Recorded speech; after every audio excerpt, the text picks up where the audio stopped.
This podcast is part of the Deluxe Edition Network. To find other great shows on the network, head over to deluxeeditionnetwork.com.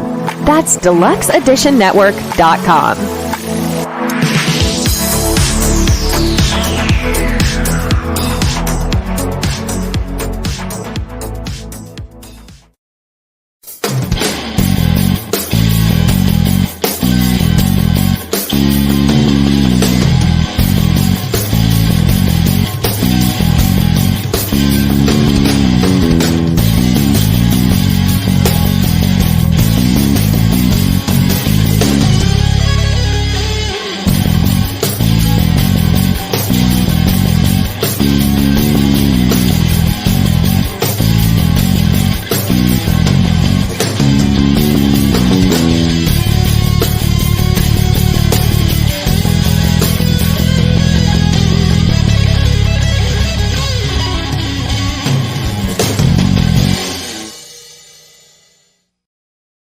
Hey, everybody. Welcome to Films and Fermentation, episode 164. That's right. We are Films and Fermentation, a movie and alcohol podcast, a Good Pod's top recommended podcast, too.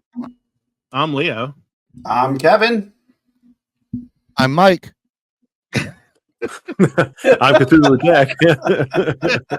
And tonight we have a very, very special guest. I am so excited to have this gentleman on our show. He is a rising YouTube star. I think it's safe to say that, considering the growth in subscribers you have had in a very fairly short amount of time. Yeah. So he is this guy right here. Cthulhu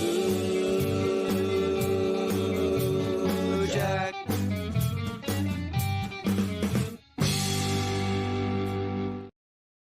Welcome to the show. Hey, thanks so much, guys, for having me on. I really appreciate it. Yeah, we're really excited to have you on tonight, sir. Again, we are Films and Fermentation, as I said, movie and alcohol podcast. We're just three friends who like talk shit about movies while getting shit-faced. In this episode, we unearth the forgotten relics of cinema that left at a time left buried deep in the sands of obscurity. Today, we're dusting off some forgotten films so obscure we had to call in our YouTube friend himself, Cthulhu Jack, to help us figure out why these movies faded away faster than a VHS tape left in the sun.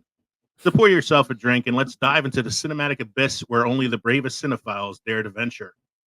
Don't forget, you drop us an email at filmsandfermentation@gmail.com or visit linktree.com/filmsandfermentation to find all of our social media and podcast links. Become part of the Films and Fermentation family by supporting us on Patreon or buying our merchandise at teespring.com. We are part of the Deluxe Edition Network at the deluxeeditionnetwork.com, The Den. Don't forget that the Denny Awards will be announced very soon. Hopefully, we won some of the awards for the Deluxe Edition Network. We'll see what happens. And make sure you check out the podcast of the month from the Den for the month of September, The Church of Tarantino. I think the title of that podcast tells you everything you need to know about it. Gentlemen, what are we drinking this evening? I'll go first. I am. It's cleaning time, so I am digging into the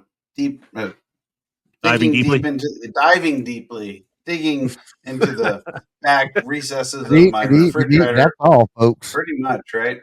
To see what I have left over from the summer, and I found two beers from a local craft brewery.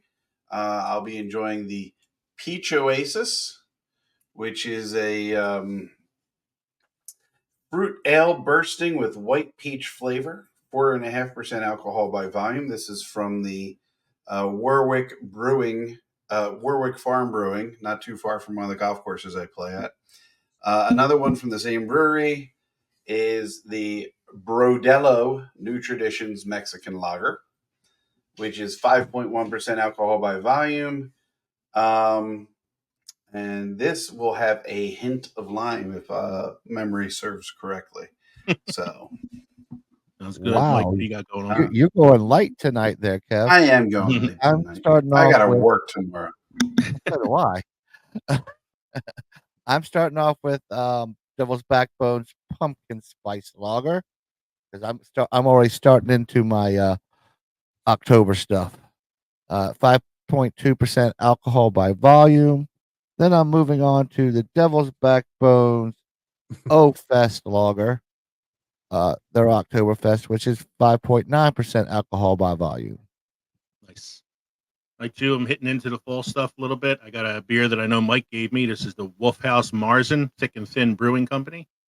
It is a 5.2% alcohol by volume, amber lager with clean malt flavor. And if I finish that one tonight, I have as a backup from Down East Brewery, the Cider Donut. Kev, I think you got me this one. I love that Right? one. Yeah, it's a cider donut, unfiltered. I can't read the stuff on the side because it's upside down for some reason.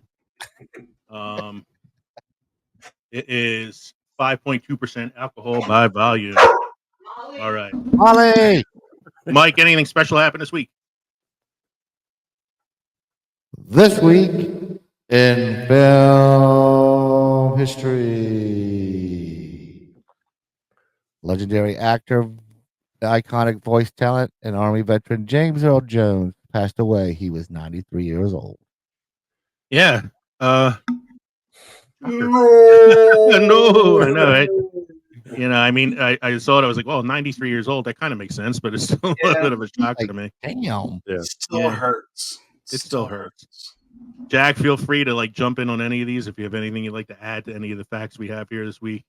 Sure, absolutely.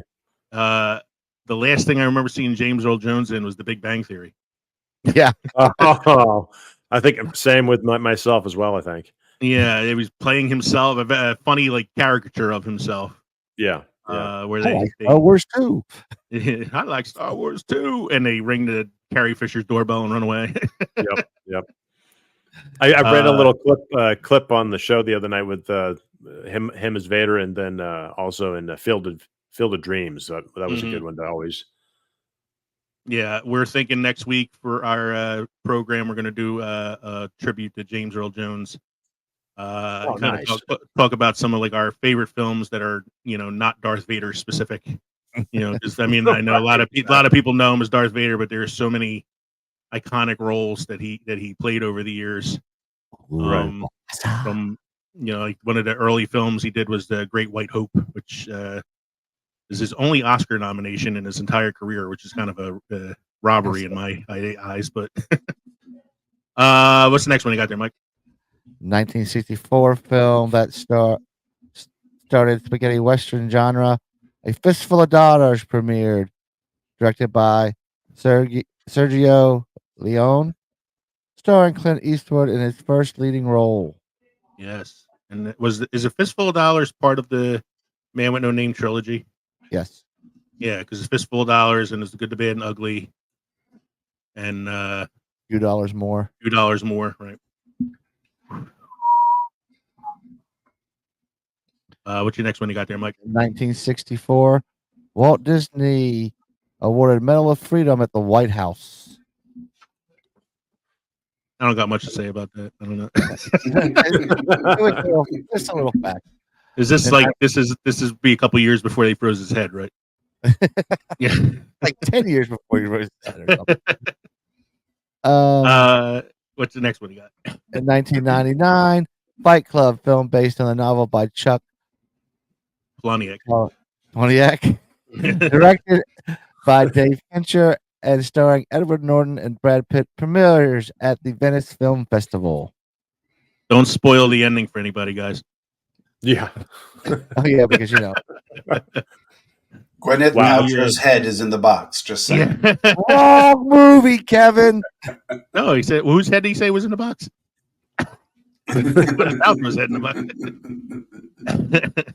Yeah, it's a blast from the past. Yeah. What's in the box? What's in the box? I love David Fincher movies in general, so yeah, Fight Club is up there with it. Speaking of who's in the box, what's in the box? I was somebody left a comment about on one of my videos the other day, and I think I wrote back. But you remember the old dollar theaters? You used to be able to go and see a movie for $1 back in the day. Yeah. Well, I had seen Seven a bunch of times, so I went in and I was finally at the dollar theater. I was like, I'll check it out again. Well, the prints by the time they get to the dollar theater are always beat up. So the theater was pretty full. All of a sudden, gets movies going, gets to that scene. What's in the box? Movie snaps and breaks. oh, sorry, we can't fix it. Everybody was like, no. Yeah. I was like, I'll Yeah. tell you the ending, and they're like, no. That's I was crazy. like, it could be the worst moment in time of just sitting there watching a movie, and all of a sudden, just a film breaks. Same thing happened to me when I went to see American Pie, and Allison Hannigan was just about to tell us where she stuck the flute. I was telling you when Adrian and I went on vacation, we went to the movies and we went to go see Dungeons and Dragons, and it stopped near the end, and we had to go online to watch the end of the movie. Yeah. The movie theater I used to go to as a kid was such a crap hole that there was more than one time where we had to evacuate for a fire in the popcorn machine. So not the first time I've missed out on the end of a film. Time to change the oil. Oh man, movie theater experiences for sure. Yeah. Oh, we had a theater growing up when I was a kid. I grew up in Philadelphia, and we had a theater called the Colonial, and it was one of those one screen theaters with the marquee out front. And it was a dilapidated building. We'd watch a movie, and they had a whole area cordoned off because the ceiling was falling down. You stuck to the floors when you walk down the aisle. It was terrible, but it was cheap, and we used to go to a lot. Oh my gosh. What's the next one you got there, Mike? This next one is for you, Lee. 2005 Supernatural debuts on the WB, starring Jensen Ackles and Jared Padalecki. Longest running North American fantasy series. About 10 years too long. Came into that. I love the show, but it really should have ended after season 7. Yeah. By the way, most WB shows. Most WB shows outlived their life. Yeah. Well, most WB shows don't last more than half a season. No. What were you going to say there, Jack? I saw on Padalecki posted on his Instagram that it was the 4-year anniversary, I guess, of the show ending or whatever it was, and of the bridge, and I was like, ooh, that ending. That still hurts. We're not going to spoil it for Mike. He still hasn't watched the last 5 episodes. Oh, Mikey. I have to wait for my wife to catch up. In his defense, it took me over a long time to finish that final season too. So. Yeah. It was a weird ending. I love the. What's the next? Oh, you got one more here. I'm sorry. Go ahead. I got 2 more. 2005 Pride and Prejudice, the film adaptation of Jane Austen's novel of the same name, starring Keira Knightley and Elizabeth Bennet, is released. One of what 800 adaptations of Pride and Prejudice. Pride and Prejudice. Yeah. I prefer Pride and Prejudice and Zombies. Mm-hmm. Yeah, exactly. Your last back here is an awesome one. I love this movie. Yeah. My last one is in 2015, The Martian, based on the novel by Andy Weir, directed by Ridley Scott and starring Matt Damon, premieres at the Toronto International Film Festival. Funniest movie of the year according to the Golden Globes. Won the Golden Globe for best comedy or musical. I guess technically you can call it a musical too, since he does listen to a lot of disco, a lot of ABBA in that movie. But I love The Martian. It's I put it on there as one of my top rewatchable movies. I could just pop it in whenever and just have it playing in the background. Jack, what's a go-to for you for a background movie, something you've seen so much you could just have it on in the background, just like noise or whatever. Blade Runner. Yep, Blade Runner. Wow. Yeah, I've seen that movie a lot. That or Return of the Living Dead. Okay. I was not expecting a quick answer, and I wasn't expecting that answer. Just based on some of the movies I've seen on your channel, I wasn't expecting Blade, but it makes sense if you're somebody who's worked in Hollywood like you used to. Blade Runner seems like a real good go-to film for somebody like you. It's one of those you can kind of tune in and out of, and I don't know, if seeing it enough times, you just kind of keep picking up new things, and I don't know. I'm not knocking it. I love Blade Runner too. It's one of my favorite films. One of my favorite Harrison Ford performances. Oh yeah, for sure. All right. Very important question: is Deckard a replicant? Yeah. I don't know. You You know, watch 2049, and you kind No. of have to question it at that point. But yeah, I refuse to watch that. I'm not going to. I don't want to poison the well. I've poisoned the well enough by destroying my brain on the recent stuff that's been made of other IPs. But yeah, no, that's like the sacred cow to me. see, I saw 2049 in the theater. I saw it because I'm a fan of Denis Villeneuve, Nice. and I love the cinematography in his movies are so beautiful. And it's the movie where I fell in love with Ana de Armas because she steals the whole movie. But if you're somebody who is really adamant about the original Blade Runner, it will kind of ruin it for you a little bit.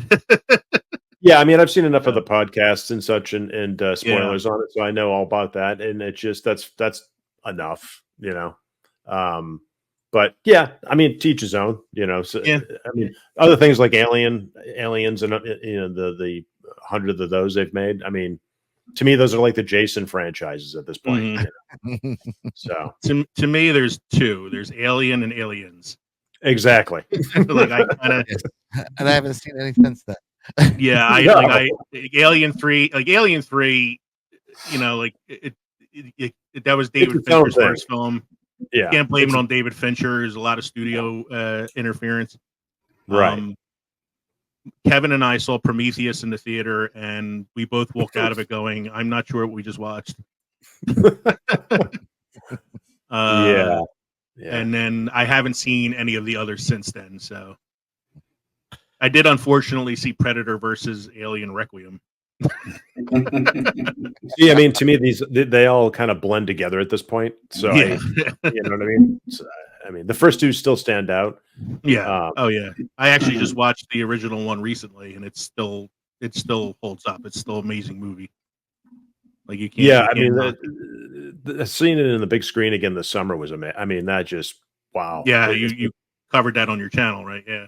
Yeah, I mean, man, I never saw it at the time in the theater. I was a little too young, but yeah, seeing it again, and just like focusing in on all that stuff. And the theater was empty. I mean, there's like maybe a dozen of us in there, which was kind of sad, but it was really pretty cool to see it again. No, I would love to see that in the theater. Yeah. Okay, Mike, you have any must-try beer craft destinations for this evening? I have a craft destination. This is Creature Comforts Brewing Company, Athens, Georgia. Come visit the tasting room at Creature Comforts Production Facility at Southern Mills in Athens, Georgia. Originally built in 1900, the mill has been updated for mixed use. The brewery is committed to preserving as much as the character of the building as possible during the reconstruction, and was a participant of the 2018 Athens Clark Heritage Foundation Awards for the adept reuse. The 40,000 square foot historic building houses state-of-the-art equipment, including a full automated dual 85-barrel brewing house from German manufacturer Steinecker, a 24-head rotary filler for canning, and a 50,000 barrel worth of annual fermentation capacity. There we go, boys. We gotta go to Georgia. That's a lot of damn beer. We'll add that to the road trip. We are going to take a quick break to hear from our sponsor, Coffee Brothers, and then we will be back with our main segment. I'm going to talk to Cthulhu Jack a little bit about his YouTube channel and how he got it started. And then we're going to jump into our main segment for tonight, which is one of our favorite recurring topics, movies that time forgot. We'll be right back. I love a good beer, but right now, I could use a good cup of coffee. Have you heard about Coffee Brothers? Oh, yeah. They're that coffee company out of New York, right? Well, they're more like a coffee wizards of New York City. They source these amazing seasonal blends and single origin coffees. It's like a flavor adventure in every cup. And get this, they roast everything in small batches. None of that mass-produced stuff. It's like each bean gets the VIB treatment. VIB? Very important bean. Sounds fancy, but is it worth it? Definitely.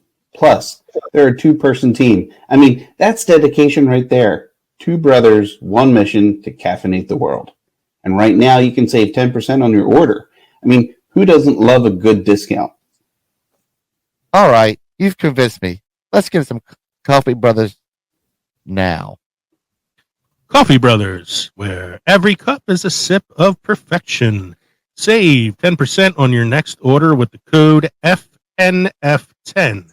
That's FNF10. Cheers to great coffee.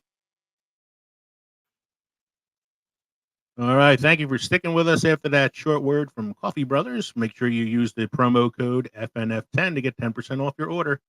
We are back with our main segment tonight. We actually got a 2-parter on our main segment this evening because first we're going to talk to our esteemed guest. Is it safe to call you a YouTube star at this point since you're up to like 75,000 subscribers now?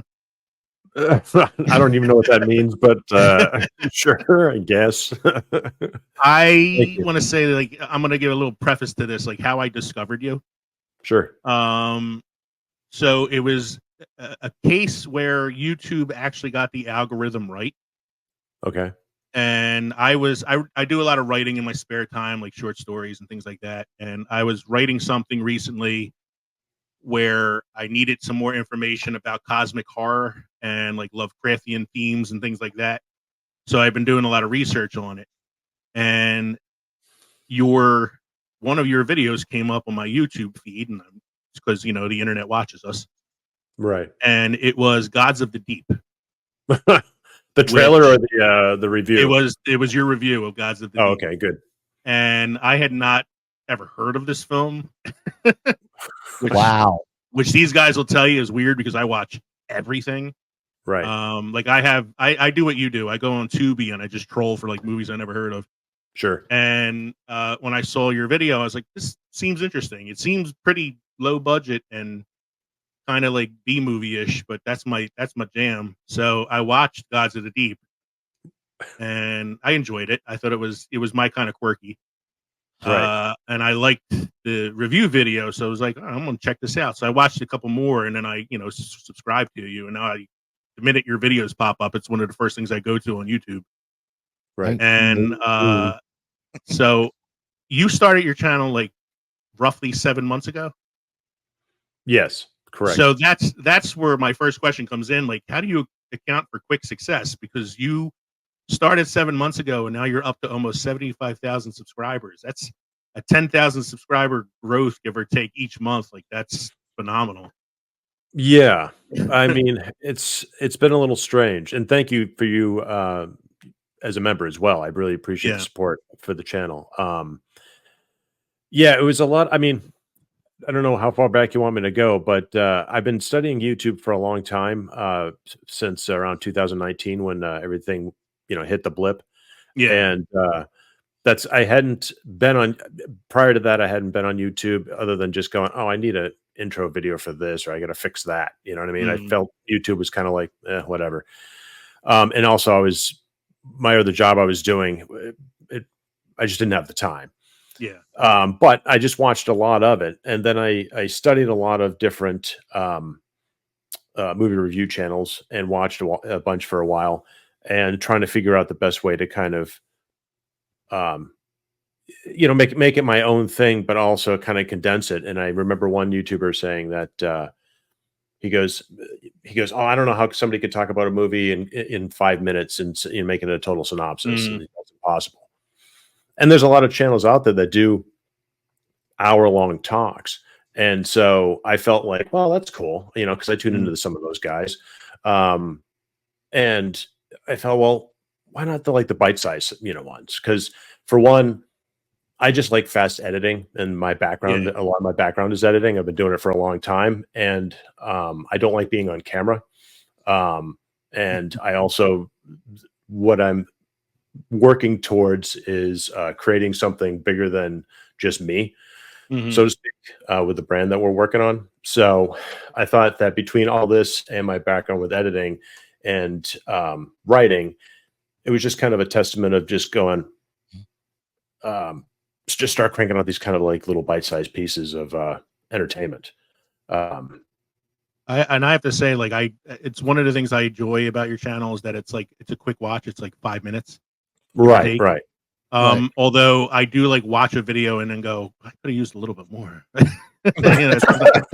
Sometimes you do on it, like, I'll watch like a CinemaSins video is probably like 25 minutes to a half hour long usually, Sure. and then I find myself zoning out here and there. At least with a 5-minute bite-sized video like yours, I can give it my full attention.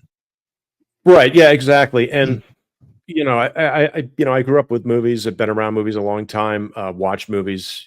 Sold movies. I mean, literally like a video jockey and stuff like that too. And so it's just kind of fun to dive back into that. And now that I have the freedom to do that, which I didn't prior, I've kind of just dove in feet first. But to, I guess, answer your question, I honestly don't know. What happened was, I was kind of puttering along for a while, and then I got put in the doghouse because, I just took some misinformation and I kind of got smacked by YouTube by posting something I shouldn't have. Let's just say, and people liked it for about 10 seconds when I was up there. But they slammed me for about 90 days, and that's kind of soul crushing when you start as a channel. And being from where my life had just came from, I was like, this was like live or die for me. So I started cranking on videos every couple of days. I started doing 3 a week, and then once I got out of the doghouse, I noticed that the channels do promotion on each video, and I was like, huh. And so I just started, I was like, well, I wonder if I could put a little bit of coin into this video and this video and this video. And at this point I was over 100 videos in at that point. And I figured that was kind of like a good number. Plus I was at the point of like, my next watch hours, because I'm not up to my full watch hours yet. That's kind of the thing that I'm navigating right now. Yeah, we're kind of on the same track, trying to get our watch hours up to that monetary status. Oh, it's a crawl, man. Yeah, it's like it's like the most brutal part, especially when you're like so close. And so basically I just started boosting different videos, and for whatever reason, when the Cthulhu one hit that you mentioned, when prior to me promoting it, it had already racked up like 16,000 views, and that was just by the algorithm. It had nothing to do with me. You know what I mean? And that's what garnered me like the first, I think, almost 1,000 subs I got. So that kind of rocketed me. So it just, and I think also too, that was, I think, just hit Tubi or just had hit streaming at that point. So it was in everybody's kind of thing. And also Cthulhu is a, highly Googled character. Yeah, it is. Yes. So now more than ever. But anyways, yeah. So that's kind of how I, just started kind of rolling it with it, was by doing like little adverts with stuff and trying to just push out certain videos more than others and seeing what would take and what wouldn't. And then YouTube denies some videos because, Russ Myers doesn't, I guess, they're not big fans of Russ Meyer, I guess, in that sense. Yeah. So, we're an audio platform, but we're also on YouTube as well. So anybody watching us on YouTube will see that you are hiding behind your Cthulhu Jack avatar there. Yes. You prefer your anonymity. So if you're watching us on YouTube, it's not a glitch. That's the shtick. And we're gonna respect that. So is it like, so what was like your inspiration behind coming up with the Cthulhu Jack brand anyway? Is it just a love for Lovecraft or well, it's one of those things where it's the love for Lovecraft. I've something I've been around for a long time, and I work with another company that produces books and such. And so we were trying to think of the Darkside Media. Darkside Media, Yeah. So what we're trying to do is create a character that's it was to kind of meld both worlds, because I feel like the character that we're creating with Darkside Media is, an embodiment of like a Bogart type of character that lives in a fictional written world. So, it was trying to like meld kind of both those worlds, and there's stories coming up on their end where, their character goes to Hollywood and so on and so forth. So we just thought it would be a good idea to have kind of like our McDonald type of character, I guess, for lack of a better term.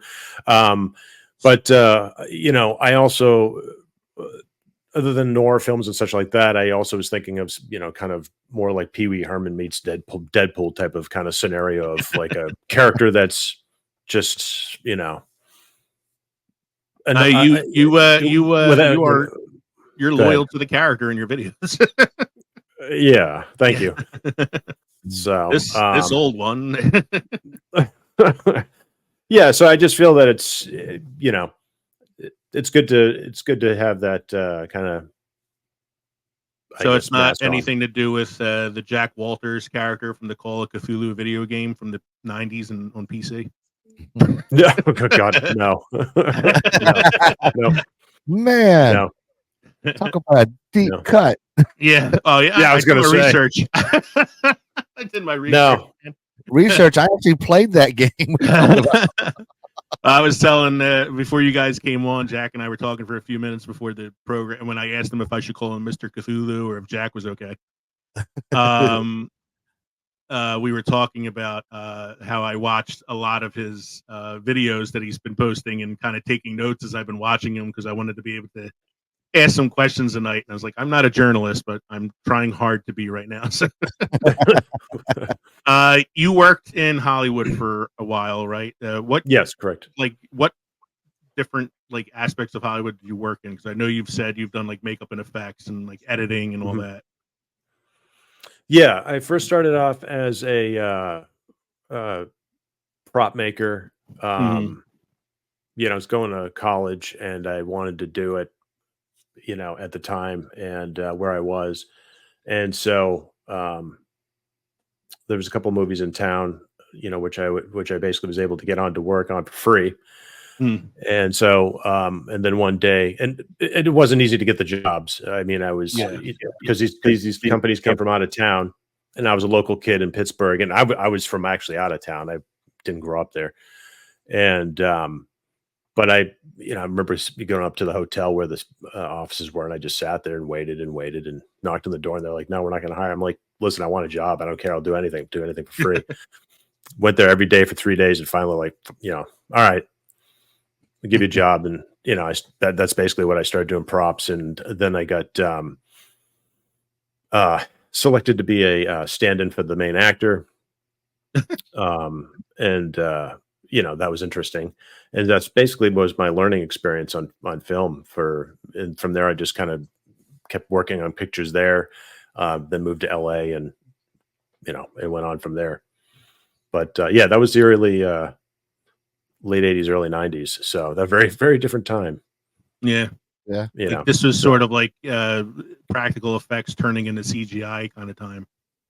Yeah. Like when I saw Jurassic Park in 93, man, that blew my mind. Like I was like, wow, it's pretty dope. So.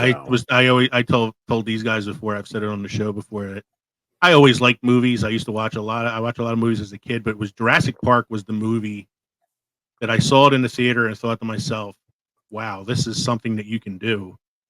And yeah, right. It became the springboard for my diving into like as many movies as I could.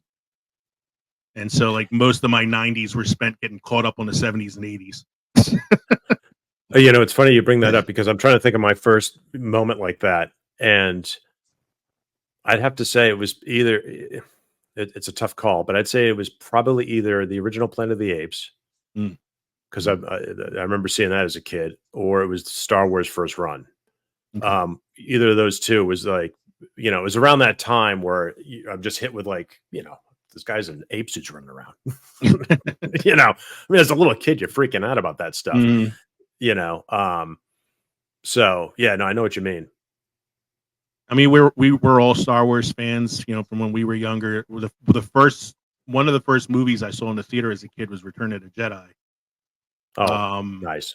And so, like, I loved movies from back then. But it was Jurassic Park was that moment where something sparked in my mind, like movies are awesome. And then that's where I just started like diving in it. Now, personal question. Yeah, sure. practical effects or CGI?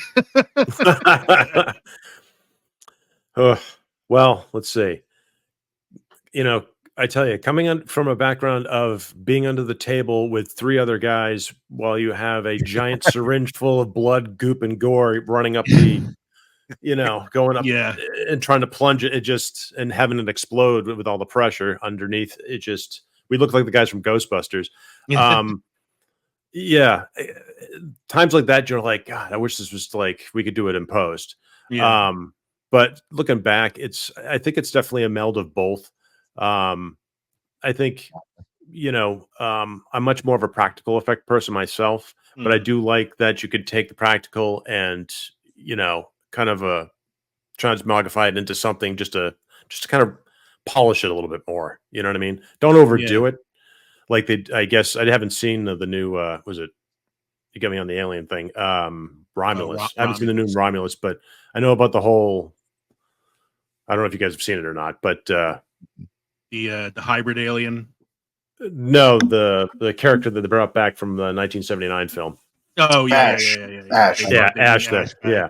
Yeah. I mean, I haven't saw some seen of it the, yet either. So I saw some photos, and it's, I don't know. The head through the table work better. Yeah, I heard that they use CGI to bring back the face and mimic the face and everything, and AI to recreate the voice is what I had heard. But then that goes back to Rogue One when they did the same with Grand Moff Tarkin.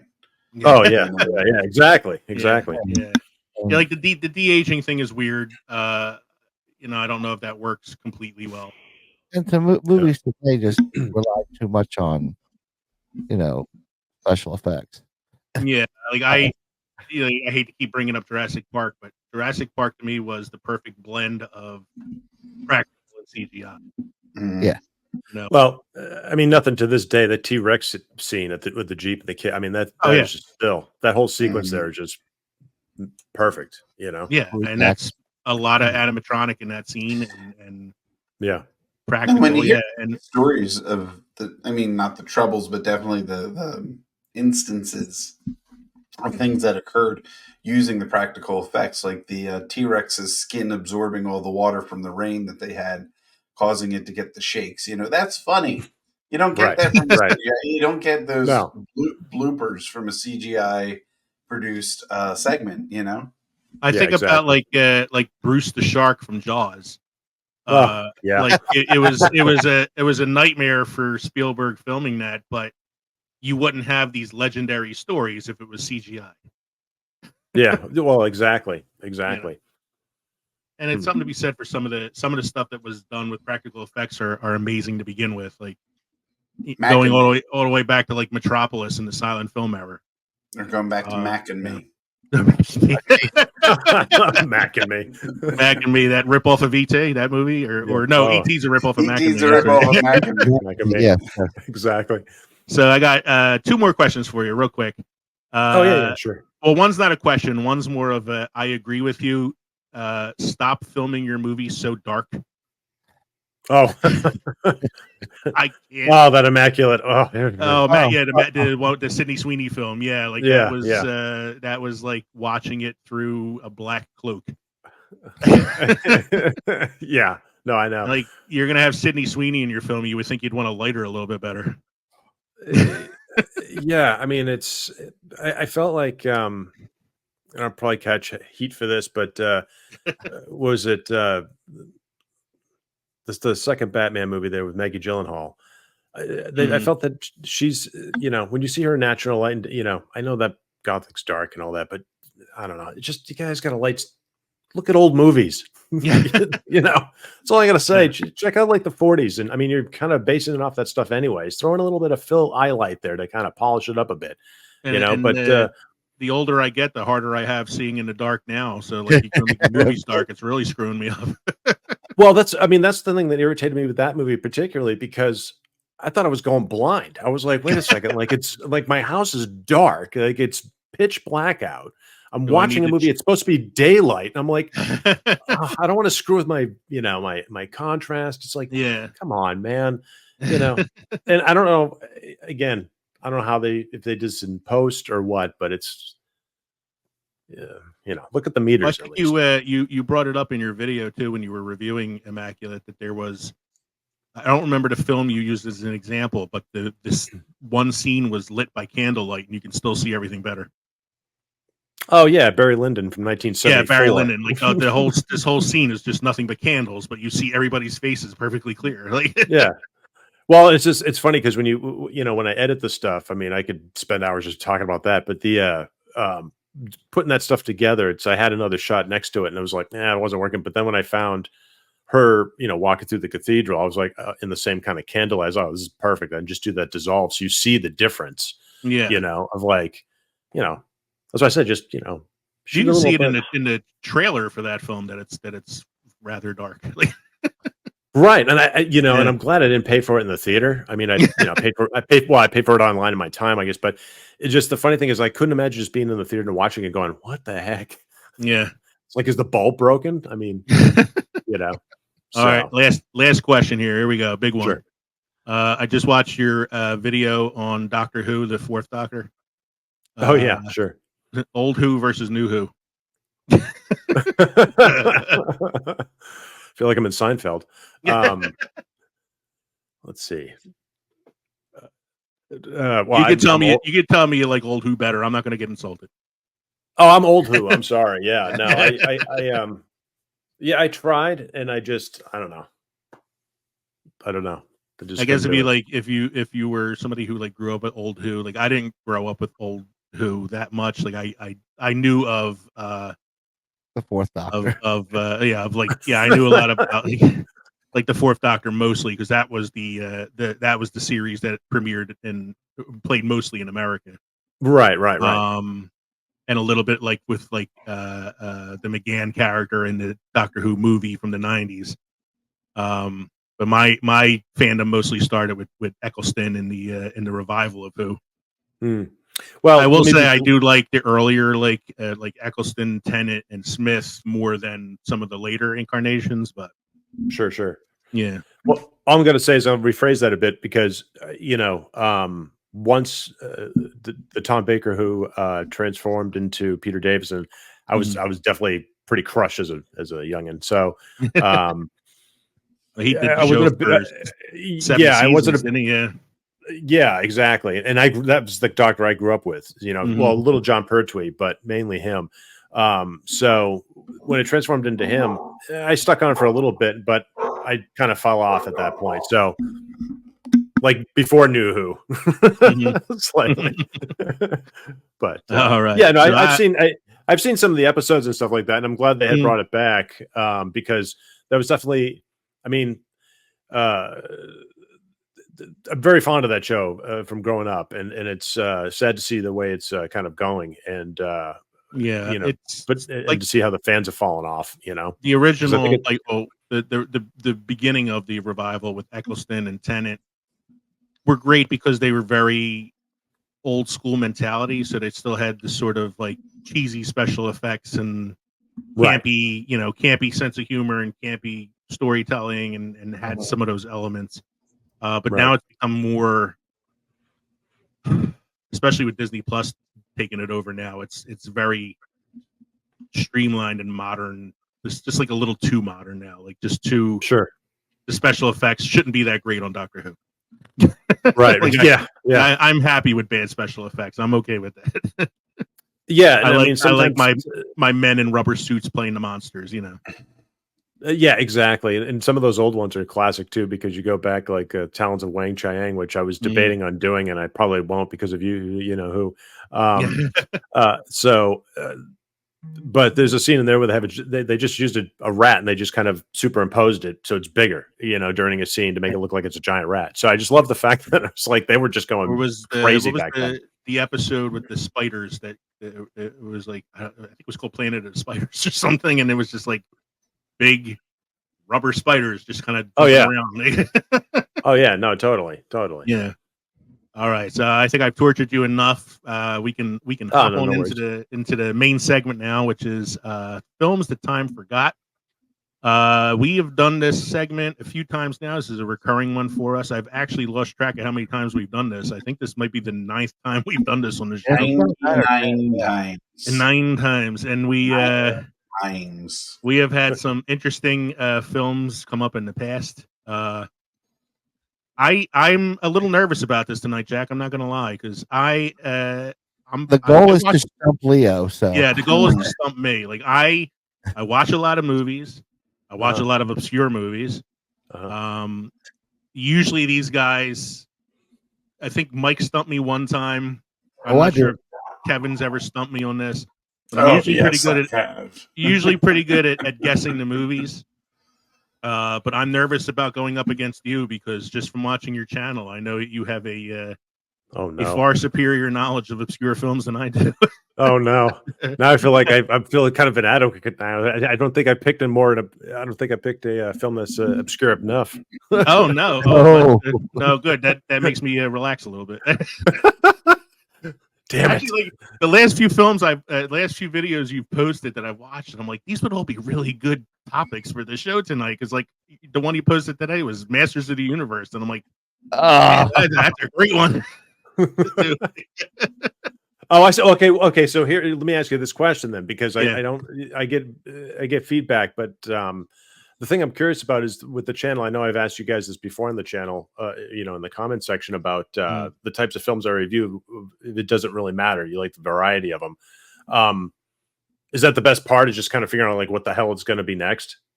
Yeah, I kind of enjoy like when I first started watching your channel. Like I said, the first video was Gods of the Deep, and then I think the next one I might have seen was Call Girls of Cthulhu or something like that. Yeah. And I'm like, okay, so this guy's going to do a lot of like, B movie horror adjacent kind of stuff like that, and I'm okay with that. I like those kind of movies. But then I think the first one I watched that was outside of that was Darkman, which I love Darkman. I like Sam Raimi, so when I saw you review that, I was like, oh, cool. He's going to do some things outside of, this cosmic horror genre. And then I saw your one for Heroic Trio and Executioners. Right. And I love Michelle Yeoh. Excellent. Totally into Michelle Yeoh. So I really enjoyed those videos. And then I went and watched the movies afterwards. Oh, good. So yeah, I do. I love the fact that it's variety now, and then I'm seeing things like popping into your feed now, like the Doctor Who episode and the Masters of the Universe today. Some other ones that you've done in the past, like 1982. You did 1980 class of 1984. From 1982. Easily one of my favorite lines of the year. Class of 1984 from 1982. It's kind of funny with those titles like that kind of fall into play like that. I get one coming out tomorrow like that too. Yeah, and I've been enjoying it. And then like I really enjoyed your review of Madam Web. Oh God.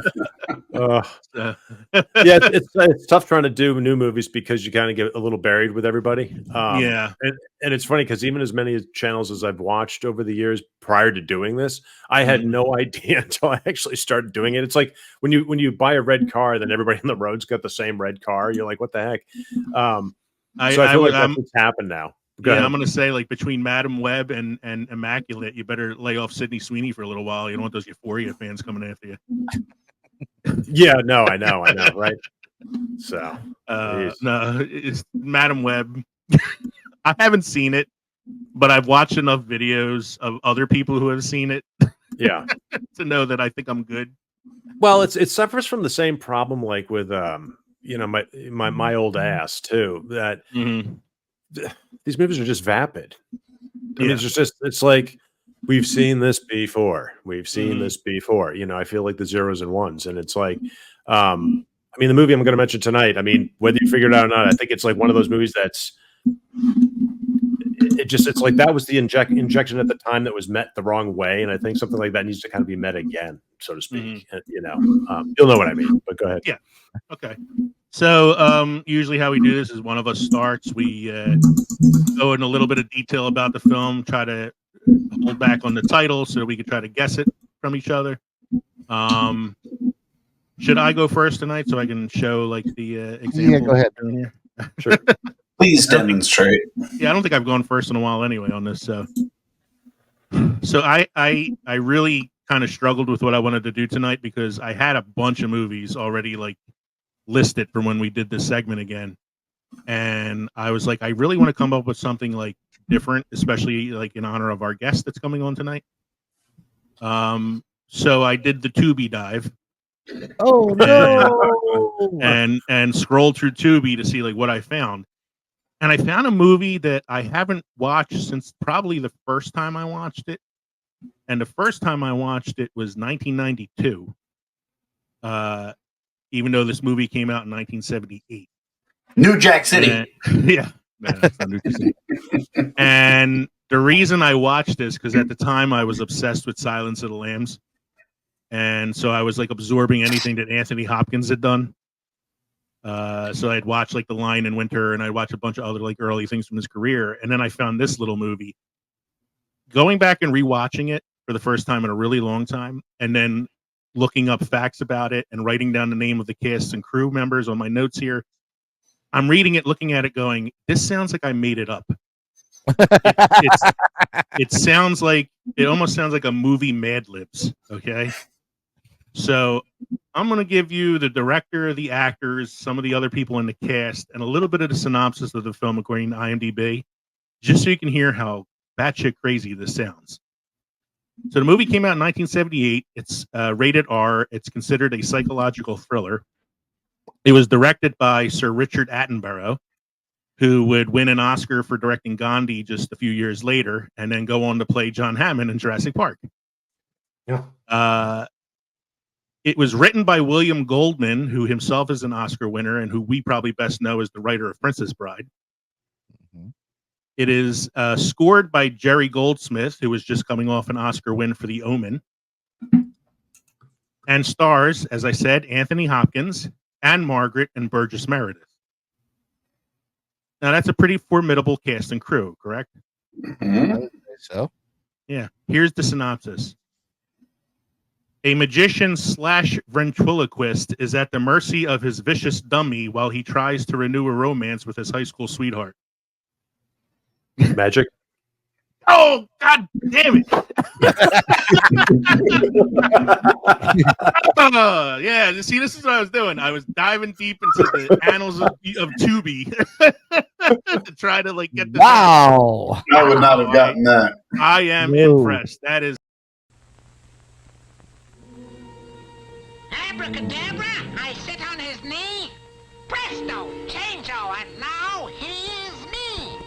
Hocus pocus, we take her to bed. Magic is free. We're dead. Josephine Levine presents Magic, a terrifying love story starring Anthony Hopkins, Anne Margaret, and Burgess Meredith. Rated R.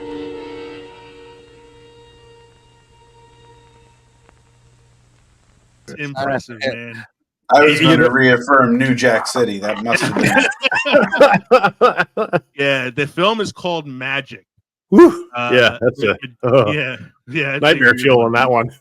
A magician's assistant named Corky, played by Anthony Hopkins, performs disastrously at his first solo appearance. He's given a ventriloquist dummy called Fats in order to improve his act. And within a few years, Corky's at the height of his fame. However, Fats has developed a mind of his own and wants to control his master. Are you sure this is not a Twilight Zone show? No, it sounds like the Don Rickles episode of Tales from the Crypt. Yeah, where he has the ventriloquist dummy. But yeah, so this movie was made for $7 million, and domestically it made roughly $23.8 million. I don't have many more stats than that because the 1970s box office mojo really doesn't go into much other than like the top 10 films of the year. And the number one movie that year was Grease.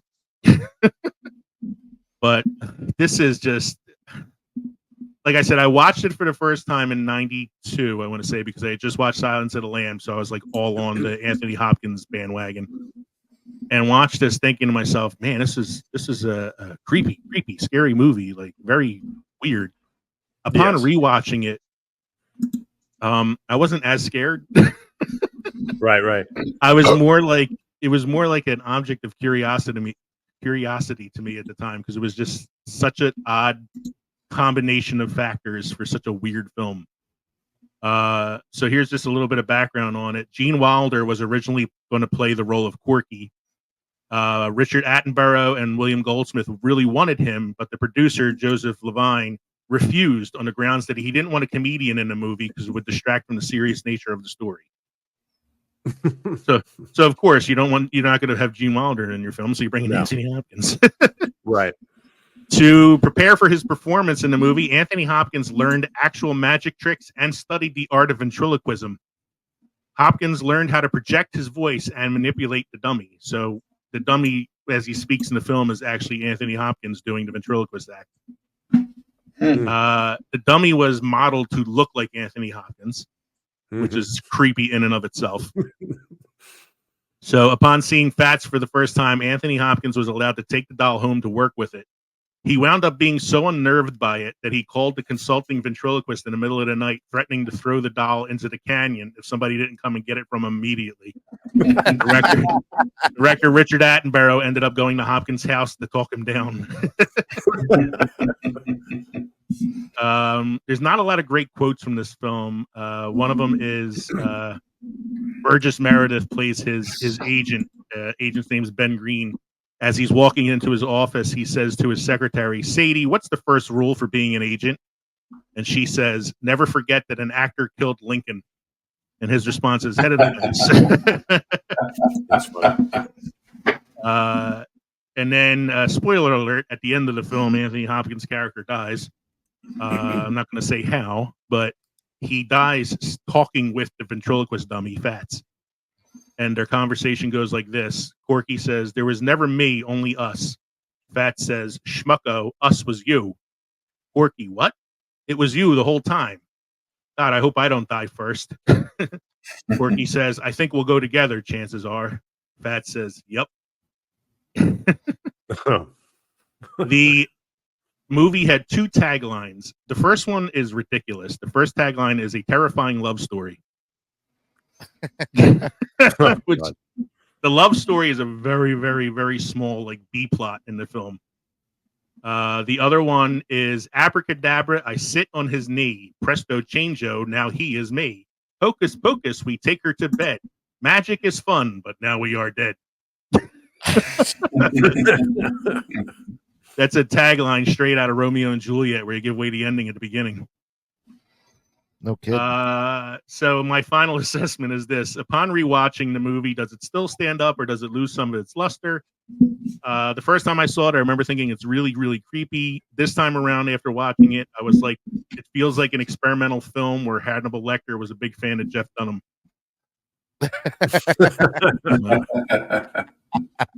and it's a very like early Hopkins performance, but you see the seeds for what would become Hannibal Lecter later on in that performance. Man, Jack, wow. Yeah, I remember seeing that as a kid, and at the time, and holy smokes! And you know, it's funny you bring it up too, because it's one of those movies that's been on the back of my mind. I was like, man, I got to revisit this movie and see if it holds up to that luster. And you've kind of like secured the fact that I kind of don't want to see it because it's still kind of scary to me, and I'm trying to kind of like maintain that a little bit, you know. It is. I mean, it still has the creep factor. I mean, Anthony Hopkins does creep factor like nobody's business. Oh yeah, and the doll thing is just. I mean, the doll does look a lot like him. For me, the best part of the movie I thought was Burgess Meredith. Like he's funny in it because he plays like the crazy Hollywood agent, but he's also like on his side. He's not like the slimy agent trying to take advantage of him. Throughout the film, he's trying to get him help because he can see that his mental status is breaking. Right. Anne Margaret, I love Anne Margaret. I think she's one of the most beautiful women who ever lived, but she is totally underused in this film. Yes. And they make a big deal of naming David Ogden Stiers in the opening credits. He's in one scene. That's Charles Winchester from MASH. For anybody who doesn't know who David Ogden Stiers is. Wow. So like he's in one scene, but he's like fourth or fifth build in the film. Yeah, it was a weird rewatch, and I was like, I had a few other ones on the burner here, but I was like, I'm gonna go with this one because I haven't seen this one in a while, so I know it's a film that time forgot, and I really want to try to impress Jack. And you got me on the first sentence, man. Sorry, it came to me like in a dream, No, it's impressive, man. That's really impressive. Thanks. Who would like to go next? I'll let one of you gents go. That was I'll go ahead and go. Go ahead, Mike. Okay, so mine is not that far back. I'm actually, I was almost an adult when this one came out. So this is 1992 movie, directed by Phil Alden Robinson. Okay. Starring, let's see, Timothy Bushfield, Mary McDonnell,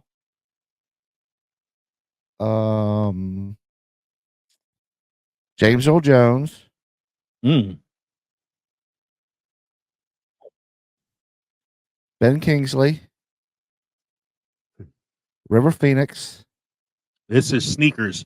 David Stratton. Yeah, it is Sneakers. Just tell me what it is. It's Sneakers. We're up. Hey, here we go. Let's do it.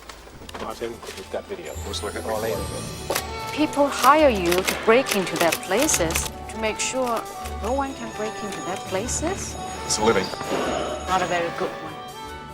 Mr. Bishop, we've heard a lot of great things about you. They're all true. But your team, it's kind of different. Darren Roscoe, also known as Mother. Now what do you say? The NSA killed Kennedy? No, he's still alive. Erwin Emery, also known as Whistler. Don't look. Listen. Carl Arbogast. How about Donald Crease, 22-year veteran of the CIA? Did I ever tell you why I had to leave? My temper. Then there's Martin Bishop.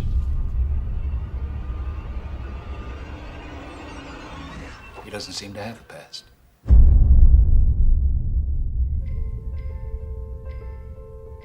God, it's good to see you. You guys have a decision to make. The penetration is live, the target is unaware. Yes. Sneaking a foreign intelligence service that might kill us to keep us out is not what we do. The probable level of security is very low. There's a war out there, old friend, and it's not about who's got the most bullets. It's all about the information. Battle stations. Hang up, they've almost got us. He's lying! Hang up, Fish! He's lying, he's lying! Hang up!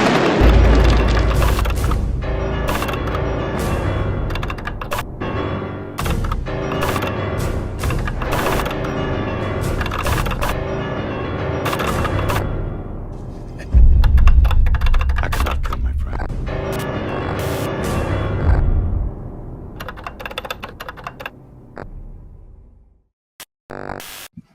You had me a little confused. You said Timothy Busfield and James Earl Jones, and I immediately went to Field of Dreams.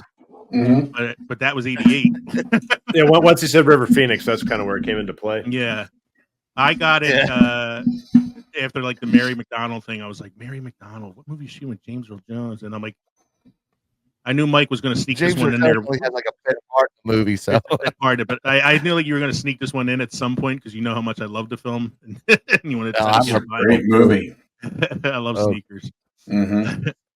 But it is one of those. It's a caper movie that time forgot. Mm-hmm. With the cast it had, I mean, Sidney Poitier's in it. Robert Redford, of course. Yeah. Ben Kingsley. Ben Kingsley. I said that. Dan Aykroyd. Dan Aykroyd. Yeah. I mean, for a movie with that many stars in it, you would think there'd be people would think about it more often. The guy who played Phil in Groundhog Day.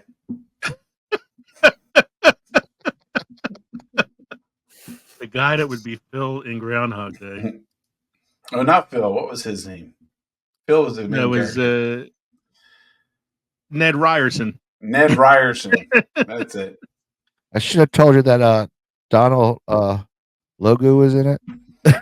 That would have really kept you guessing for a while. I went that far deep in it. Yeah, this is something we do sometimes, Jack. We'll go at like the guys that are lower on the list to try to like make it a little more difficult. Because if he were to say Robert Redford and Ben Kingsley at the beginning, I would have been all over this before you even finished the sentence. Oh, I I see. usually Good to start know. with The caterer, and then the key grip and the best boy. The best boy, the grip, all that. We got to kind of like throw us off.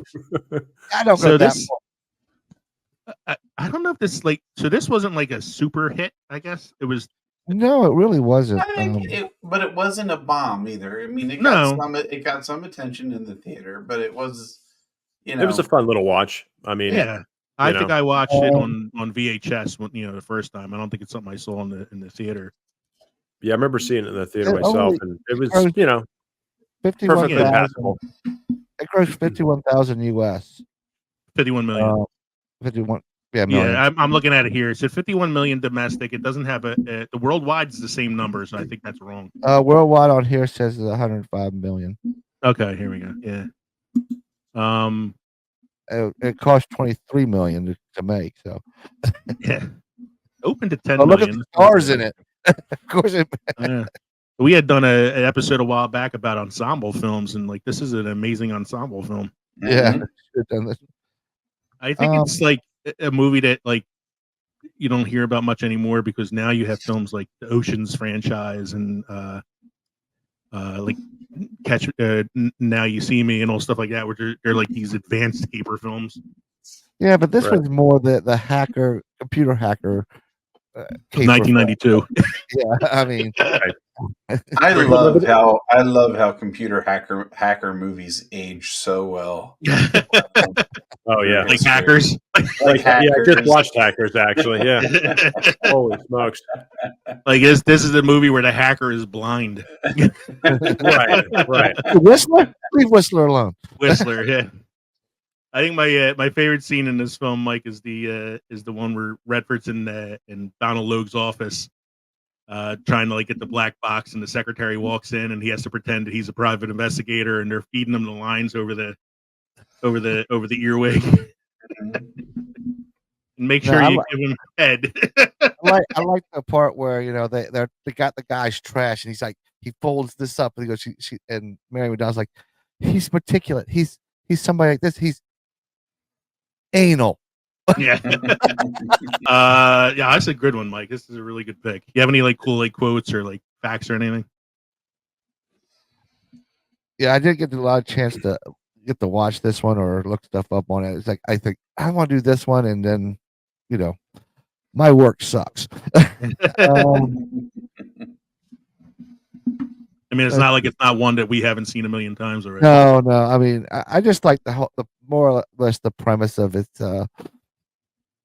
His past is coming back to bite him in the ass. Yeah, Kingsley.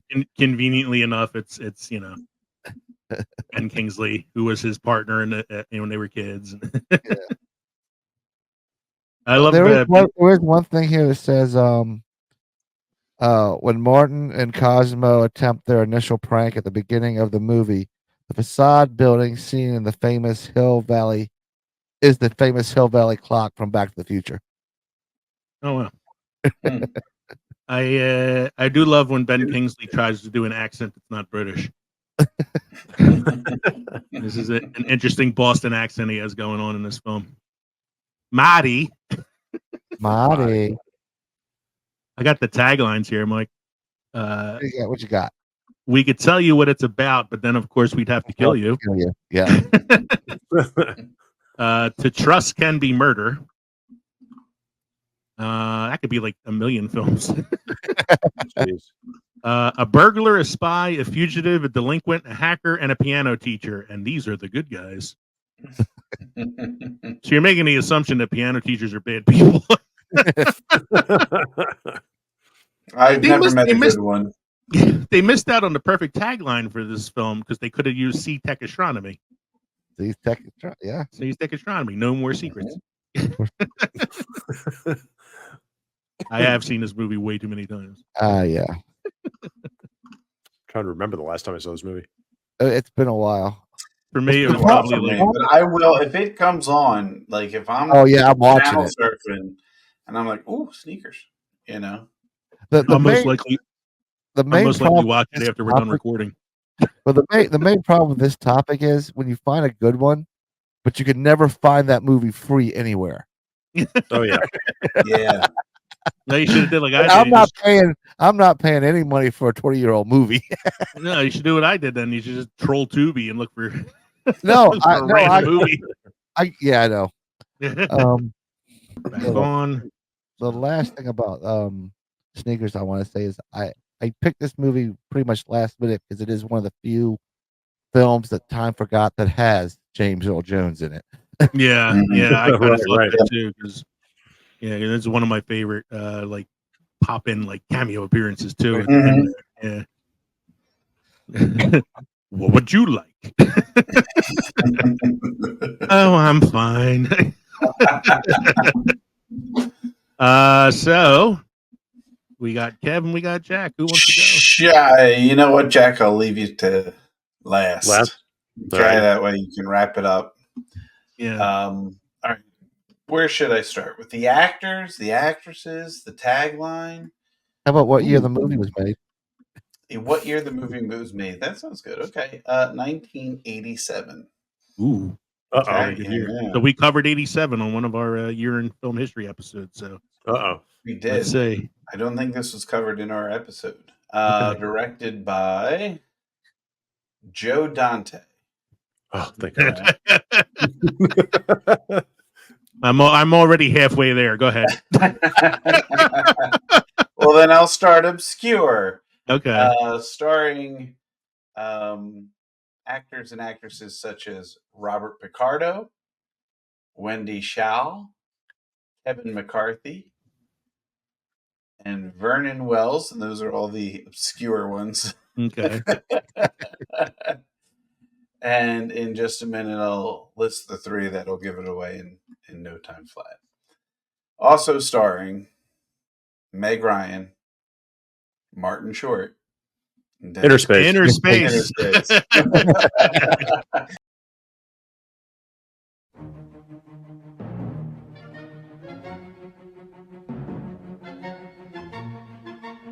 Test pilot Tuck Pendleton wants to make history. Supermarket clerk Jack Putter needs a vacation. Jack, you're late. That's not good. You know it's coupon day. Lieutenant Pendleton is about to be miniaturized, placed into this needle, and then injected into this rabbit. Rock and roll. But something went wrong. And Tuck's about to get a new destination. Inside Jack Putter. I'm in a man. Hello, can you hear me? I'm possessed! Now, Jack's got twice the problems, How you doing, Jack? but he's double the man. With Tuck on his side, Kicking more accounts. in his gut, and on his case. You're not gonna bag groceries all your life, are you, Jack? And only 24 hours left for Jack to get out of danger, so that Tuck can get out of Jack. Dennis Quaid, Martin Short. Give yourself a shot of adventure. Inner Space.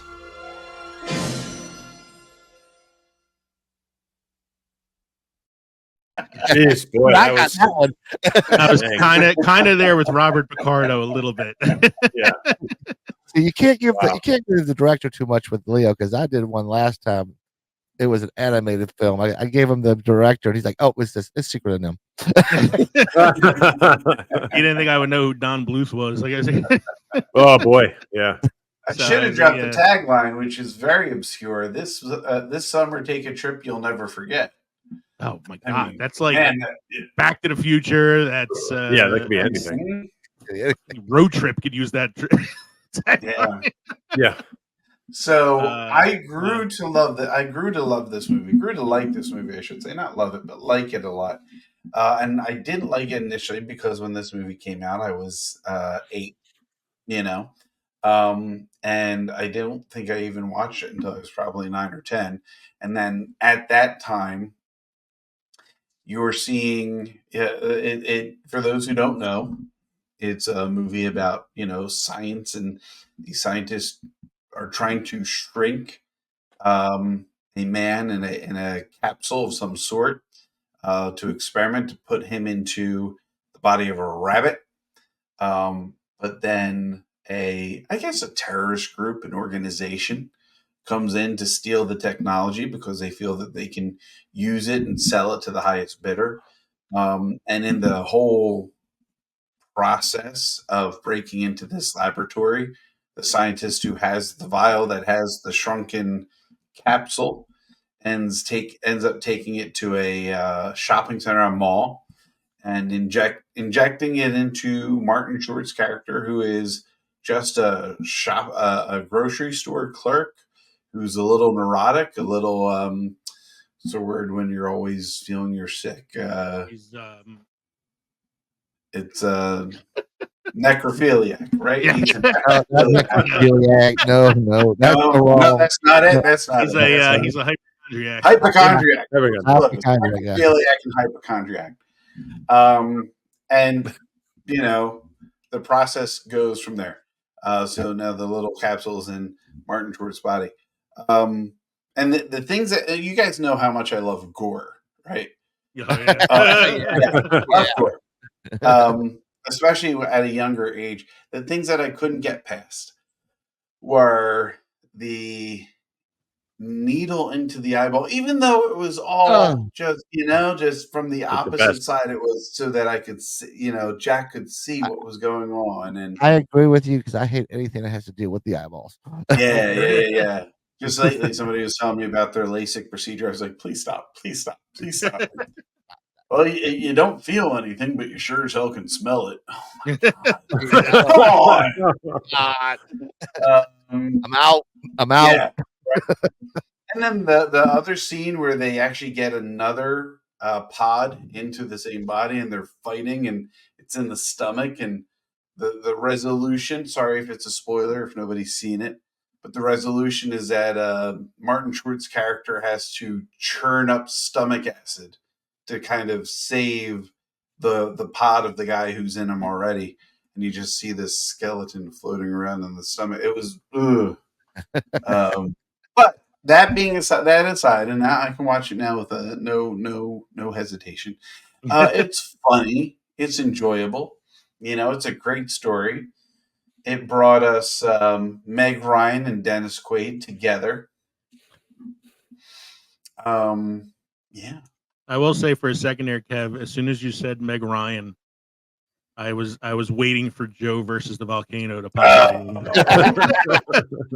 I love that movie. This has one of my favorite, like, that guy 80s villains in it, which is Kevin McCarthy. Mm-hmm. Oh, wow. He was like an 80s villain in like cheesy comedies, though, because he was in this, and then 2 years later he did UHF with Weird Al Yankovic, which is another film that time forgot, I think. Nobody nowadays even knows what UHF means. It brought us Michael Richards. But yeah, this is a great movie, man. I love this movie. And it wasn't until I looked it up I realized Spielberg was attached to it. I think executive producer. He was one of the producers on it. He also won the award for effects and best special effects in 1980.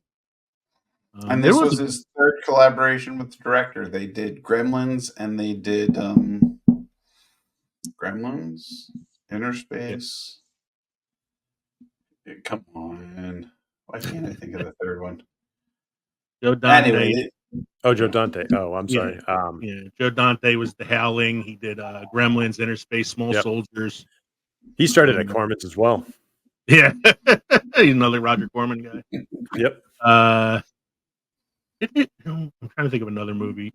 Yeah, I had another movie in the back of my head that he did, and I can't think of what it is, but I'm sure it'll come to me at some point. Oh, he did The Burbs. The Burbs. Okay, guys, I kept thinking of Honey, I Shrunk the Kids. I didn't know. Oh, The Explorers. Was The Explorers? Yes. Explorers. There you go. So The Explorers is the first movie I ever talked about when we did this segment for the first time. Mm-hmm. Oh, wow. Because I had watched it as a kid, loved it as a kid. First movie for River Phoenix and Ethan Hawke, and then rewatching it, and I was like, man, I was a stupid kid.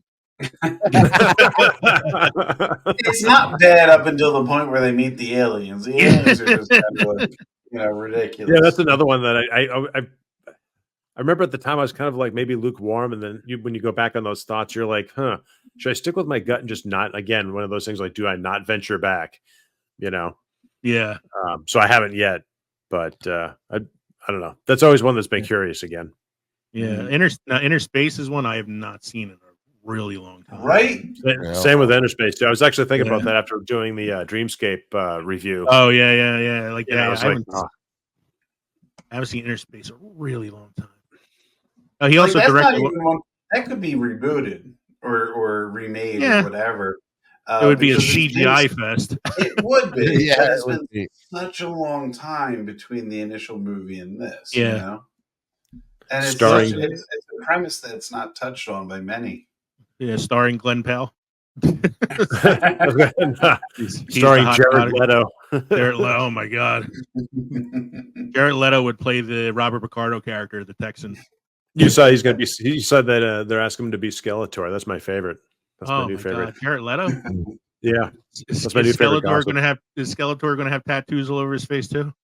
I hope so. He's going to do all the memes that we see of Skeletor. Yeah. Skeletor. Until next time. Until next time. Hi. Till we meet again.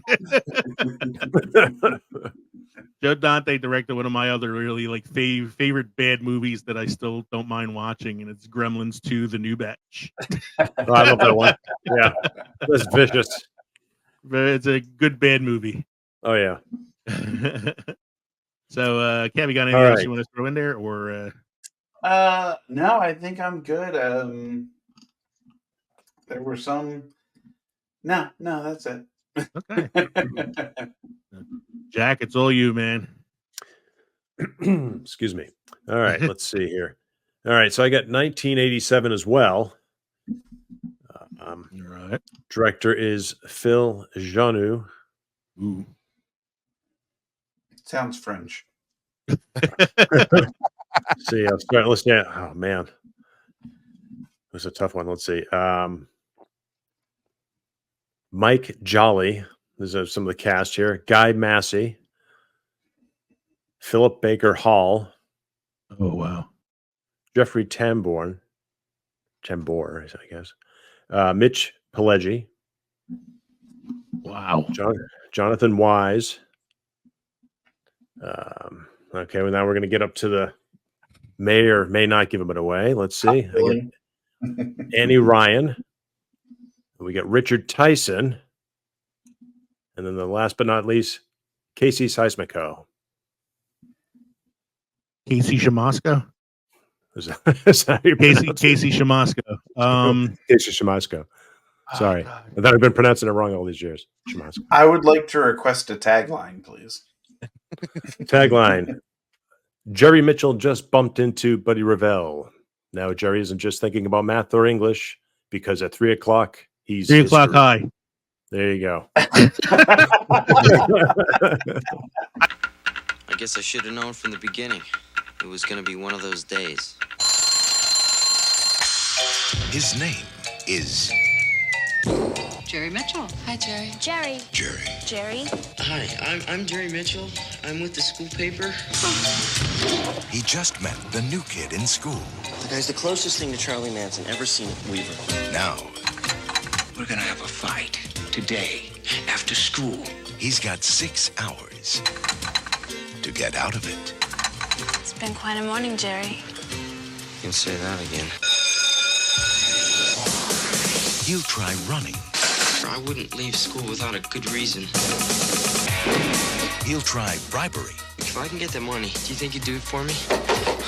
Revell will never bother you again. Guaranteed. He'll try robbery. I hear you're giving Jerry Mitchell a hard time, Till finally, The fight is on. You and me in the parking lot, 3 o'clock. Jerry's got a lot on his mind. 10 seconds. But he's not thinking about math or English. 5 seconds. Because at 3 o'clock, he's gonna make history. There isn't going to be any fight today.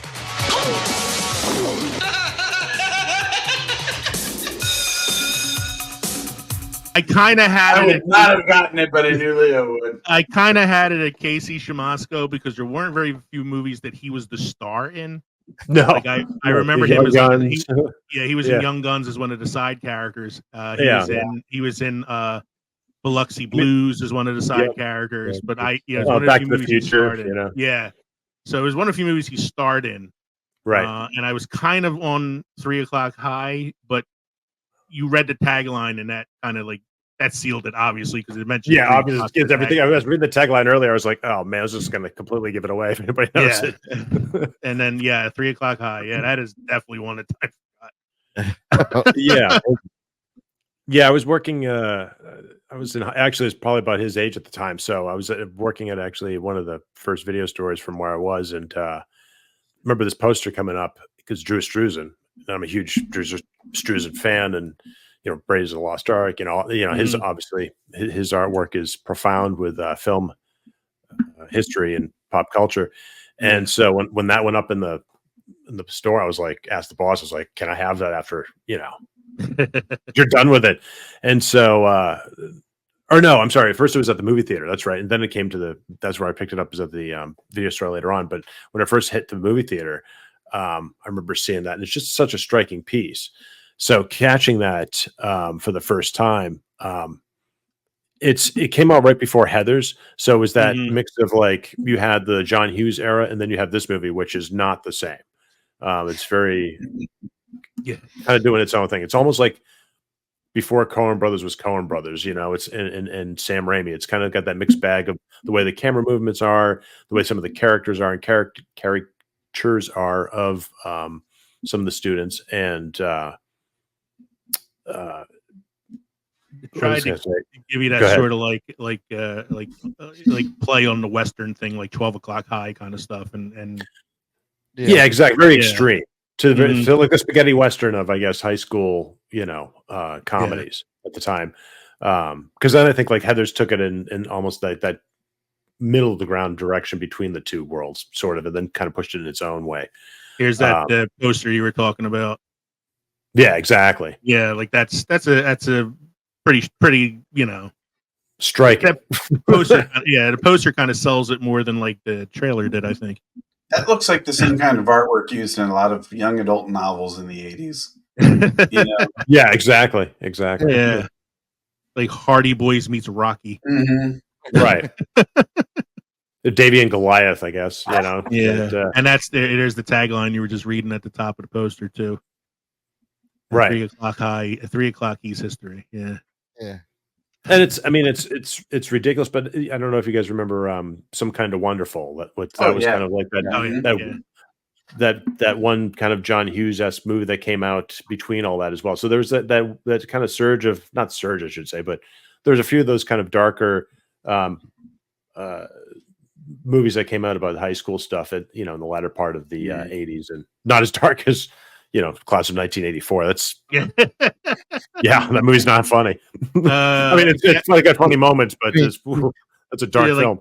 One of the things that not film as is dark like, as School Ties, but well, yeah, exactly. Yeah. Well, yeah, Kevin and I are both teachers, and it's like I can't imagine getting away with like murdering my students at the end of the movie, even though they were criminals. Like, well, I love this. I'm going through some of the pictures from 3 O'Clock High, and there's quite obviously an administrator between the two about to fight, and it's like he's not doing nothing.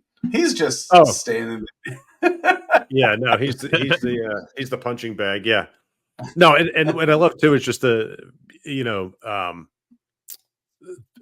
just the idea that with these characters and this kind of, I don't know, just like you said before, this kind of Western aspect of high school back then was just kind of, it hit me personally at the time. And so seeing this and just kind of the way I was watching films at the time, because working at a video store too, back then, it was awesome. Just seeing everything coming in, you're just like watching everything as much as fast as humanly possible, going, oh my God, this is amazing. Everything's available to me. I could just get paid to watch movies all day. So that was kind of fun. So seeing this again and again over the years has always been a joy to me, because and every time it pops on, and I think I don't know if it's on Tubi or Amazon right now, but I own a copy of it as well, because it's just one of those ones that just on a rainy day, pop this one in for good measure. Oh, Kevin just like mentioned Transformers the movie for me and Lee. Yeah. Or What's Mike, that? Mike, would you say Mike? Like Transformers the movie for me and Yeah, you. like Transformers the movie. Cartoon, the animated one, yeah. The animated one.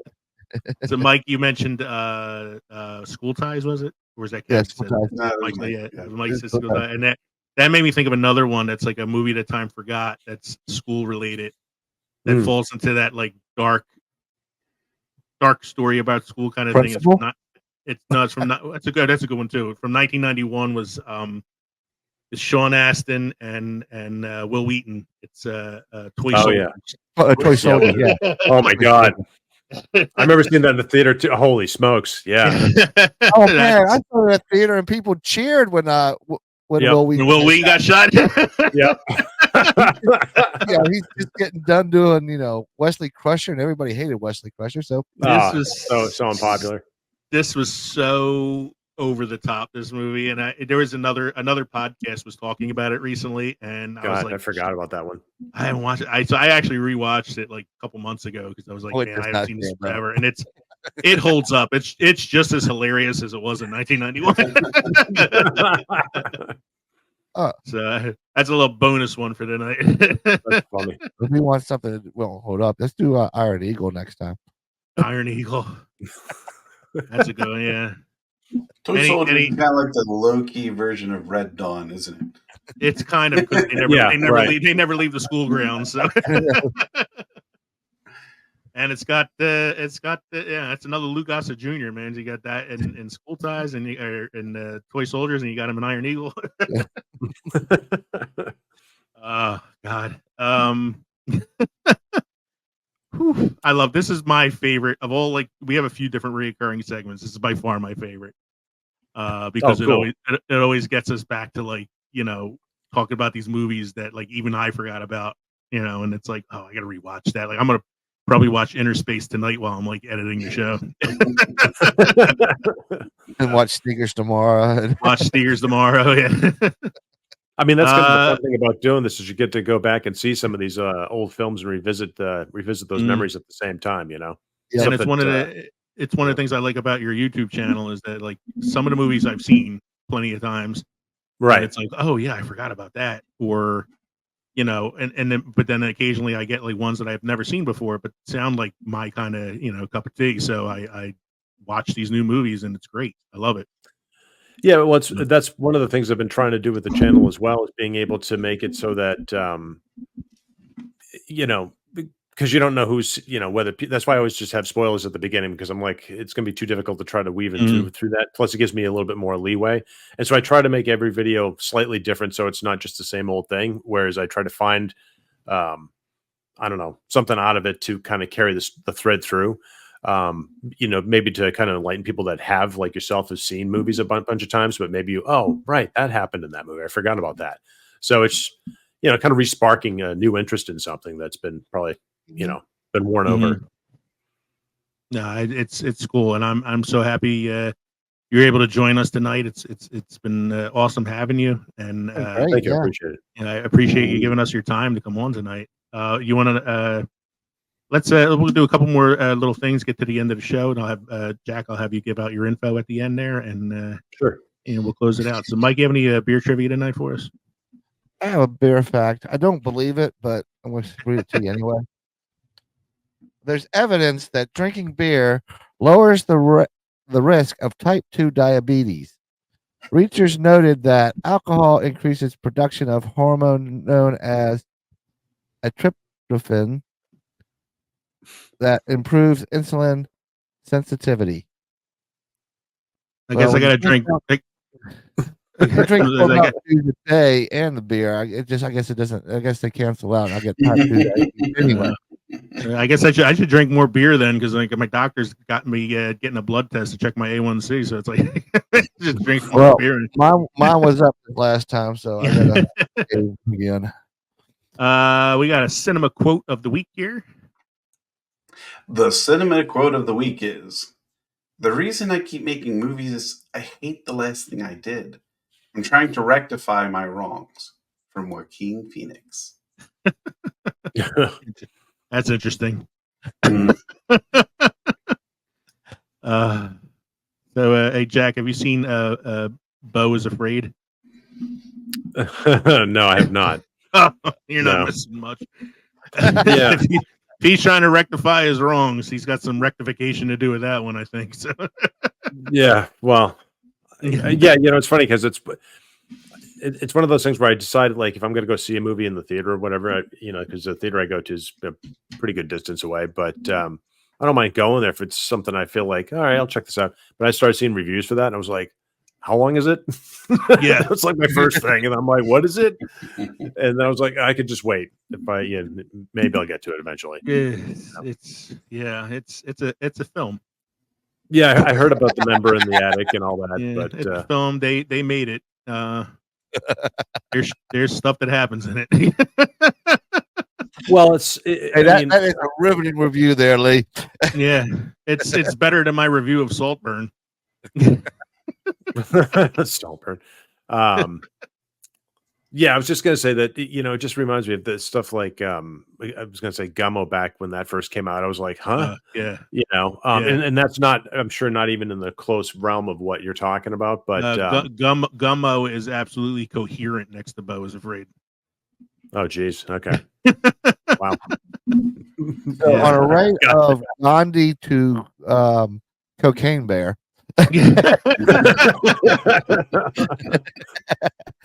Off the chart. Off the chart. Yeah, I love Cocaine lower Bear. than Cocaine Bear. I actually enjoyed Cocaine Bear. You also enjoyed. I enjoyed it more than I enjoyed Blood and Honey. I was like to say, you enjoyed Blood and Honey. And way more than I enjoyed Slaughterhouse. Okay. Man, you're asking to be punished. I watch a lot of shit, and not all of it's good.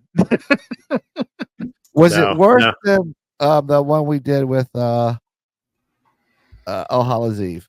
Oh no! Oh, House of a Thousand Corpses. House of a Thousand Corpses. I'm still angry. I watched that movie. Oh, the Rob Zombie film. It is. Oh my God. Thank you for saying that, because I always feel like I'm in the in the minority of that, and I only saw it once when it whenever it first came out on video or DVD or whatever, and I hated that movie. Go back. I don't know. Was that on their? That was on their podcast, wasn't it? Not ours. Yeah, it was on there. So we had. I saw it when it first came out, and I hadn't seen it since then. And then we guessed it on another podcast called All Hallows Eve, and they did a Halloween movie tournament thing with their listeners. And the movie that was chosen for this Halloween episode was House of a Thousand Corpses. So we had to rewatch it.